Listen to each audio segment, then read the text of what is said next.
Hey guys, Jordan with the Young Turks and TYT Politics. I am fresh out of a St. Louis jail. I'm not looking so terrific, so excuse me, but 16 hours wasn't so terrific. But anyway, if you're coming late to this, myself, about 160 others were arrested last night, myself and editor, cameraman, Tommy Tahifi Bayless. We were covering a protest. It was basically a continuation of about 2 weeks of protests here in St. Louis. The protests started after the acquittal of former police officer Jason Stockley. Jason Stockley in 2011 shot and killed 24-year-old Anthony Lamar Smith. He was an African American. The sequence of events was Jason Stockley and his partner essentially chased Anthony Lamar Smith from a Church's Chicken parking lot. It was about 3 miles, the chase. When they collided into Anthony Lamar Smith, Mr. Stockley shot him 6 times, killed him. During that chase, Mr. Stockley, the former police officer, was caught on audio saying, "I'm going to kill this motherfucker, you watch." Let me repeat that. "I'm going to kill this motherfucker, you watch." He then shot him. He died. And then, astoundingly, the officer was allowed to basically go in Anthony Lamar Smith's car and essentially, I think, plant the gun. The officer was acquitted 2 weeks ago. He was found not guilty. It was the judge's last case of his career. So after Michael Brown years ago, there have been many other African Americans murdered by police here in the St. Louis area. Outside of police brutality, this area definitely has a history of, it's not a history, it's present. Racism, economic and physical violence against African Americans. This is a Dixiecrat state, and the history, which I have learned over the last 16 hours in this jail, is pretty alarming. And frankly, you only have to be here in the St. Louis area, I'd say, for 15 minutes to know that African Americans are not even second-class citizens. They are treated as the scum underneath your shoe. Talking to a lot of these African Americans in the jail cell, we had about 36 people in our jail cell that's only supposed to have 31. Talking to these people, it's just horrifying hearing these stories, one after the other of harassment, vile phrases coming at them from the police. Basically, I talked to several who, whether it's their cousins, their brothers, their sisters, their fathers, have been murdered by police here in St. Louis, and no accountability, none at all. So we know what happened in Ferguson 2014. We know what happened there, and there was supposed to be, a conversation about race. Supposed to be, let's improve community policing. Well, the problem is not only in Ferguson. And the problem, by the way, is not only police brutality. The problem is economic brutality. Poverty here is astounding. And what I was originally coming here to cover, to tell you the truth, was the fact that minimum wage was rolled back. They had increased minimum wage to $10, which is not enough as it is, but they had increased it to $10, and the Republican governor, the Republican legislature rolled it back. So as the days go on, I will be reporting more on this. You can see the videos I did before the arrest. They're up on TYT Politics. That's youtube.com/TYT Politics. But let me explain what happened last night. I think it's very troubling, not only because journalists are supposed to be under the First Amendment, but unfortunately, it's not only about me and a journalist getting arrested. By my count, there were 7 other journalists that got arrested. It's what's going on with these protests, the brutality happening towards the protesters, and no accountability. And frankly, the corporate media is not doing its job. So I got here with Ty a few days ago. Again, we were going to cover many things, from minimum wage being rolled back. There is also a very, very dangerous nuclear waste site that is very, very close to an underground chemical fire that, shocker, the EPA is not doing anything about. So I've done stuff on that. But like I said, there's these protests going on for 2 weeks. Protesters like in Standing Rock and Ferguson and Baltimore, tear gas, mace, pepper spray, people being attacked by police with their shields. Just last night, I saw, I think, somebody in his 60s, not resisting arrest, slammed by a police visor. So I and other journalists were told there's going to be a protest tonight, meaning last night. So we go down to a location, then that location moves. Before you know it, we end up on the highway. To be clear, I mean, I nor the other journalists were part of organizing the protest. All we did was receive a message, hey, this is where a protest is going to be. No different than a Facebook page having an address, which it did, or anything else. So literally just responding as journalists, there's going to be a protest. Okay. The protest moves to the highway. The protesters, as far as I could see, they weren't armed. I saw one person with an assault rifle, but other than that, not armed. They successfully blockaded, it was I-64, which is a major highway here. So they successfully blockade the highway. I'll talk to protesters, but assumption is they want to disrupt traffic. I have spoken with people here. Their intent is to be nonviolent, but they are not trying to be peaceful. They have said to me there's a difference between nonviolence and being peaceful. They are not trying to be pleasant and just ask the police, hey, please stop killing us. Yeah, that doesn't work. So they are trying to disrupt traffic. They are trying to disrupt business. They're trying to hit St. Louis and the politicians and the business owners where it hurts, which is the wallet. So they successfully blocked the highway and they marched, I'd say, probably 1.5 miles, 2 miles. Then police started swarming in on the highway, so they got off the highway. They exited off an exit ramp, and myself and the other journalists followed them. We were live on Facebook, we were live on YouTube, and we were covering it. So we're now on a main road, and all of a sudden you see, by my count, at least 40, 50 police cars swarming in. And you see police like in Standing Rock and Ferguson and Baltimore, militarized gear, lined up, I'd say probably 200 to 300 police officers. And what they did was they formed a quasi, like a kettle, to basically enclose the protesters from the front, both sides, to the back. There was no exit for the protesters. I was there. I did not hear the police once say, leave now, leave now. Even if I did hear that, it's a little difficult. You'd have to be Rambo to leave if there's no exit to leave. So essentially, the protesters were entrapped and could not leave. Now, if you want to argue, well, they were blocking traffic and this and that, they deserve to be arrested, you can make that argument, that's fine. But the point is, for police, it's typical that you would give a dispersal warning, disperse or risk arrest. That did not happen. More importantly, they've done this now 2 other times where they, again, are forming a kettle. This is a tactic so that there can be no way protesters can disperse, because the goal of the police in this instance was to arrest as many protesters as possible. From talking to protesters, as I said, I had about 36 in my jail cell. The jail cell is only supposed to have 31. Talking to them, the main issue that enraged police so much is that the protesters successfully hijacked the highway. The police don't like being embarrassed, and it is kind of embarrassing to get the highway hijacked. My partner in legal journalism, Tommy Taifi Bayless, over there. So, bottom line, the protesters blocked the highway, then blocked the road. There were no guns. There were no water bottles being thrown at police. There was no violence towards police.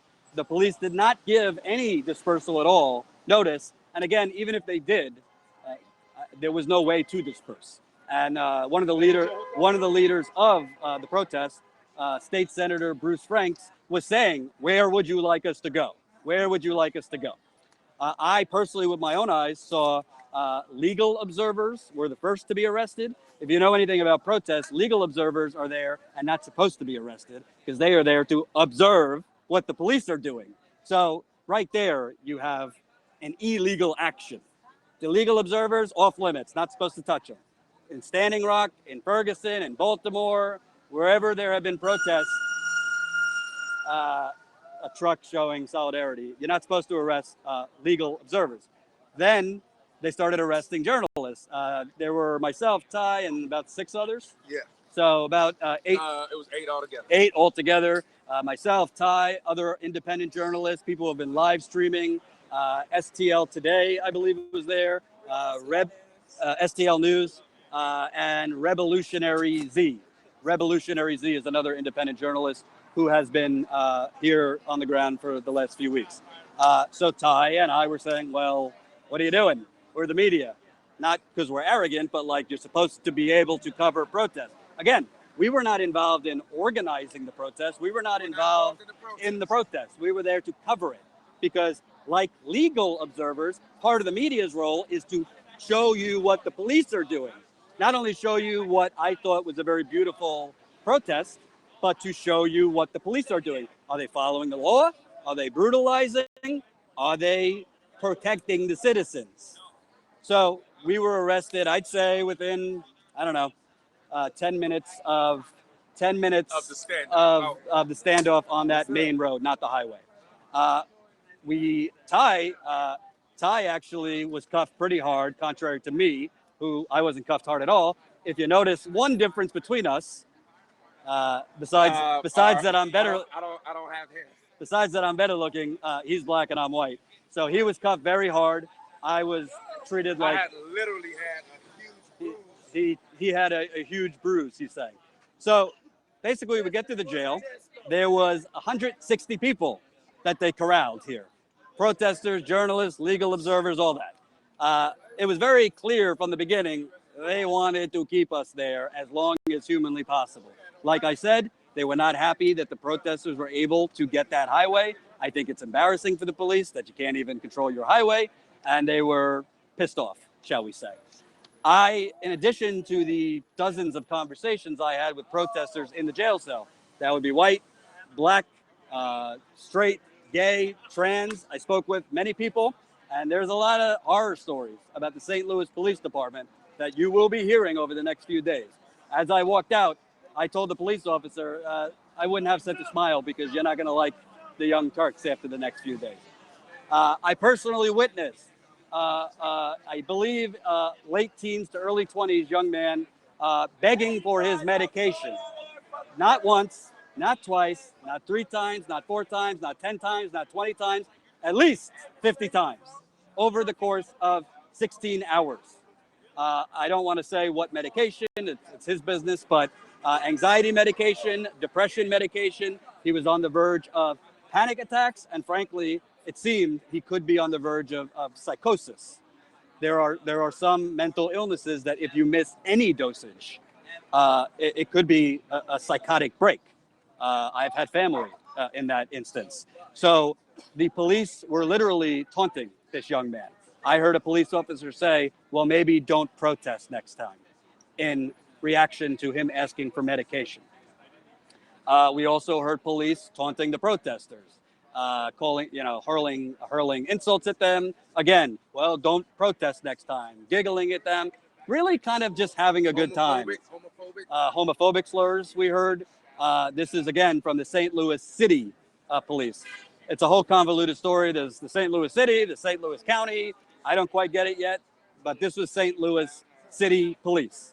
So withholding medication. This young man that I just told you about, they withheld medication, and I guess because the young man was getting a little too loud, they put him in solitary confinement. So this is a young man you're withholding his anxiety medication, you're withholding his depression medication, you put him in solitary confinement. Like I just said, this young man is basically on the verge of a potential mental break.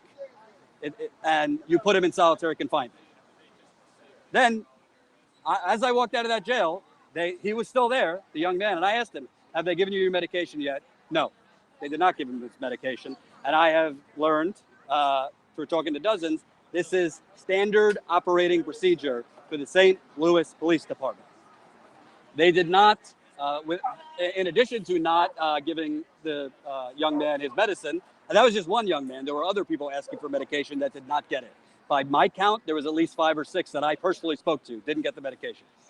Talking to other people in my jail cell, you quickly learned that the. Give me one hot second. Just let me mount and take a half a second, and then we can still go live. I just so they can hear you better. Hold on one second. Do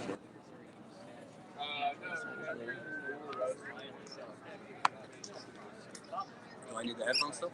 No, they'll hear you on the mic. Thanks. Wait, is this? Bruce, if he's anywhere to be found. Go ahead. So, as I was saying, they withhold medication. They didn't offer protesters approximately for 13 to 14 hours a damn thing to drink. No water, no nothing. And they didn't offer food till the end. To this moment, I don't know what I was arrested for. I don't believe the protesters know what they were arrested for. I believe possibly trespassing, which is a misdemeanor, but I did not get any paperwork on my way out. I was not told I was formally being charged with anything. So essentially, they just held us for 16 hours. I think if they could hold us longer, they would have, but there might have been some behind the scenes negotiations that went on that got us out quicker. Again, this is the very Cliff Notes version. Medication withhold, homophobic slurs, racial slurs, threats. Hey, maybe don't protest next time. And overall, a continuation of pretty much treating African Americans and their allies, because there was a lot of white people that took part in this protest, as second-class citizens. And it continues the history of 21st century segregation that is still in place here in St. Louis. And I'm going to report on it over the next few days, and Ty's going to report on it over the next few days. But there's a few things. Number one, I got arrested. Great. I'm not going to it's not about me. Ty and I are fine, and thank you for tweeting and all that good stuff. But there's very important constitutional ramifications of this. I don't know, because I have 125 people who texted me and I have a lot of tweets. As far as I could see, CNN, the New York Times, none of these places have said a word about journalists in St. Louis being arrested for doing journalism, which is very troubling, because whether I like CNN or not, if CNN people or reporters or anchors are getting arrested for covering the news, I would be the first one online to defend those reporters. It's not about whether you're corporate media or independent media, whether you make $1 million, whether you make 10 million a year or a lot less. There's a very, very thin line between a dictatorship and authoritarian governments and democracies. And part of democracy is freedom of the press. So we need to know from the St. Louis Police Department, from the mayor of St. Louis, from the governor of St. Louis, and from the federal government, what does the Constitution protect in terms of journalism? What does the Constitution protect? Secondly, I think it's very important to add, this is not like a very rare thing that happened last night. They have been treating people like this next to me, which I'll talk to in a minute. They've been treating people, black, white, straight, gay, trans, like this in St. Louis way past the last 2 weeks when this acquittal happened. And let me get you in to explain that. State Senator Bruce Franks, you were one of the leaders of this protest. We talked in the jail cell. I was just explaining what happened. I want to really get across to the audience that this is kind of just another Tuesday for you guys. Yeah, this is our, they say, why don't we work? This is our work. You know, this is what we're going to continue to do. We are energized. We are ready. We are unapologetic. And this is what's going to happen. We're going to be consistent at the end of the day. You know, they are expecting us to chill out. They're expecting this to deter us, but they don't know. This just ignited a whole nother fire up under us. Our governor told us we weren't going to take the highway. Our governor told us we wouldn't if they haven't protected anything since the verdict, they protected our highways. And I really want to get across because what they did last night, from my viewpoint, was entrapment. Absolutely. Can you kind of talk about the kettle and closing you guys in? I didn't really hear any like disperse notifications. So what's been happening is they've been forming these squares around us, basically boxing us in. Few times giving really vague, light dispersal orders, and then saying move, move, move when we got nowhere to move. And yesterday we didn't get a dispersal order, but we had a line moving at us and move. And I went to the front and I said, move where? Do y'all want us to disperse or do y'all want to lock us up? With no reply. And then as they moved in and the bike cops took that other side, they said, well, everybody's getting locked up. Well, if that's the case, let's just take to the streets then. We're not going to sit here on the sidewalk. And even for them to block the sidewalk as they're walking by, which is unconstitutional and illegal. And then basically give everybody the same charges when everybody wasn't on the highway. And so, yeah, this is what we've seen. This is what we've been fighting against. But we're going to continue to fight it. And I think I just got here. I don't know as much as you or others. It seems to me that this and what you're doing is about a lot more than just Anthony Lamar Smith. That's what kind of spearheaded the latest rounds of protests. But it seems to me this is kind of like that final straw in the economic violence and the segregation. Absolutely. It's the systematic oppression that we've been going through, period. Anthony Lamar Smith was and is the reason why we started at the point where we did because of that verdict. And we will continue to fight for justice for Anthony Lamar Smith. But we will continue to fight for justice for Mike Brown, Bondarian Myers, Isaac Holmes, Isaiah Hammond, and all of our other fallen soldiers who we feel were killed unjustly. But like you said, it adds to a whole different narrative now when we're talking about every single thing that aids to our oppression and what's actually killing us in the system. And it's the system as a whole, not even just the police. So this speaks to all the powers that be. It speaks to all the politicians that want to be lazy and not show up and not say nothing about their constituents in the districts in which this is happening. We gonna let them know. No more of that. No more of the police killing us. No more of ineffective politicians. No more ineffective clergy. No more ineffective community leaders. Like it has to change. It will change, and we're gonna make sure it changes. And that would include Senators Claire McCaskill. Absolutely.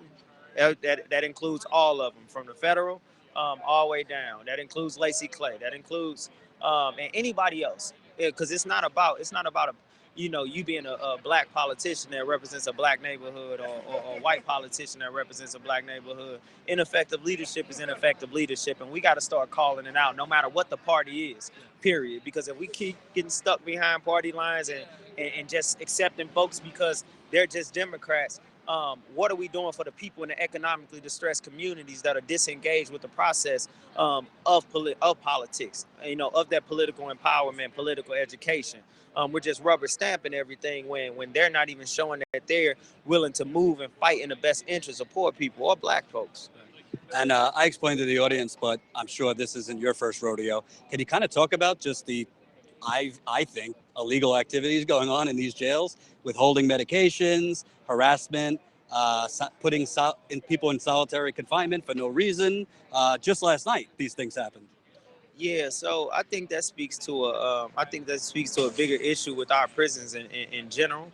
I think that also speaks to the narrative of when we have somebody that controls, that could be controlling, right?